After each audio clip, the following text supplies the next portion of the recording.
Wow! Kung ikaw ay tatanungin, Kristiyano ka ba? Maaring madali mong masagot yan, kaibigan. At kung itatanong ko naman sa'yo, paano mo nasabi? Ayan na. Diyan ang mag-uumpisa ng mahabang paliwanagan. Pero ang tanong, totoo ba talagang Kristiyano ka? Yan ang pag-uusapan natin ngayon. Pero bago lahat, intro muna.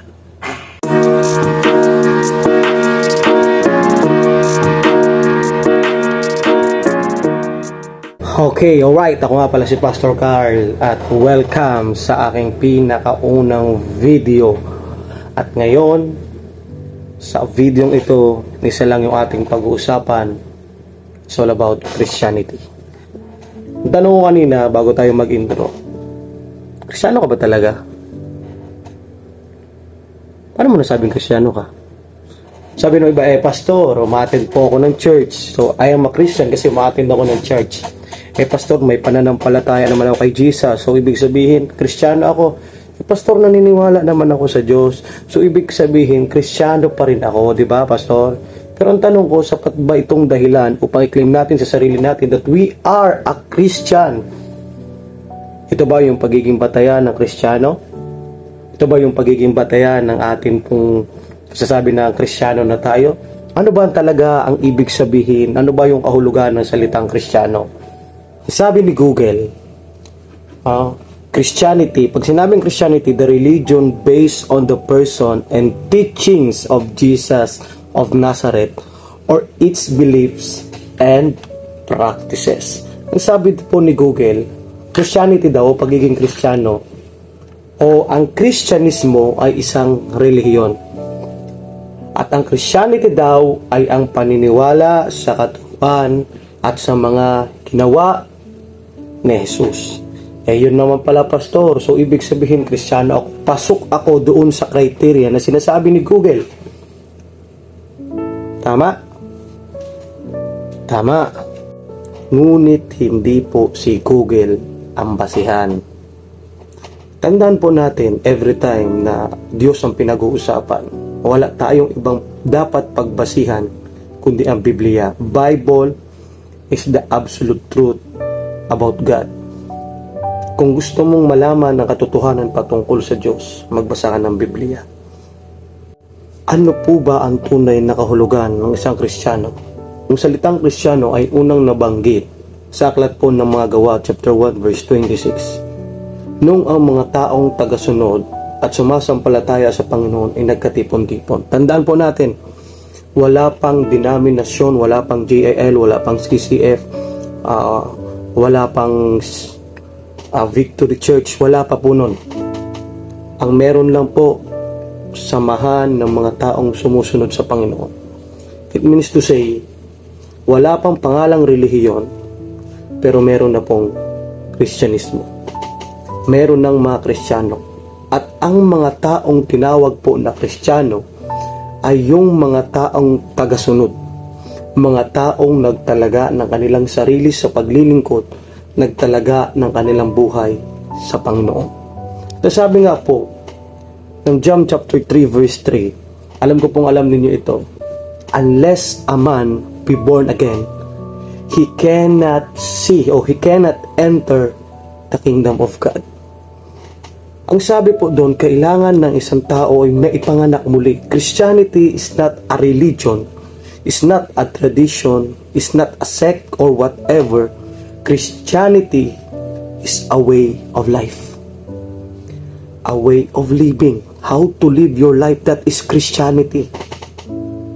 Kasi sabi po ng Biblia, unless a man be born again, kailangan po nating maipanganak muli. Kailangan po mamatay ang luma nating pagkatao. Kailangan mamatay ang ating dating pagkatao at isilang ang panibagong pagkatao. Pinakamagandang kahulugan ng salitang Kristiyano, ito. Ang sabi po sa Galatia chapter 2 verse 20, sabi po dito ni Apostol Pablo, kaya hindi na ako ang nabubuhay ngayon, kundi si Kristo na ang nabubuhay sa akin.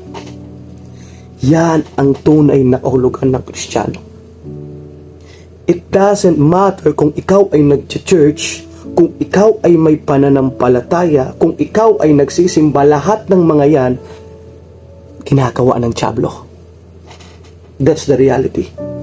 Basahin po natin ang aklat ng Santiago, mababasa natin doon, at ang mga demonyo ay sumasampalataya din at nanginginig pa. Umabot ba sa punto na ang pananampalataya mo sa Diyos ay nagkaroon ng panginginig? Hindi ibig sabihin na meron kang pananampalataya kay Jesus, that you believe in Jesus, that you believe in God, that you are a Christian. Unless na ang nabubuhay sa ating pagkatao ay hindi na yung ating sarili, kundi si Jesus na. Ano pong ibig sabihin nun? We live our life for the glory of God. We attend to church for the glory of God. We do ministry for the glory of God.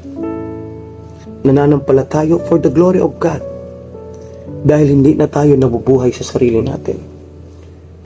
Ang pagiging Kristiyano po it is not living your own life.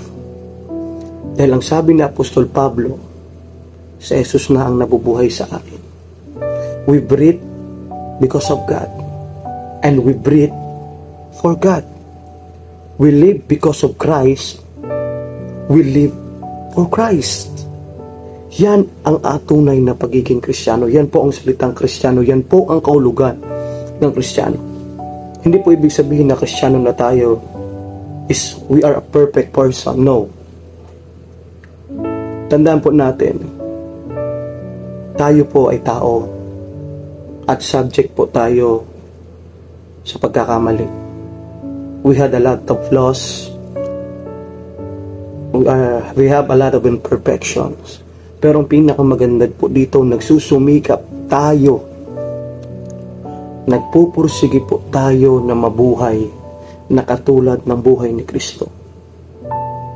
Because Christianity means hindi na ako ang nabubuhay sa aking sarili, kundi si Kristo na ang nabubuhay sa akin.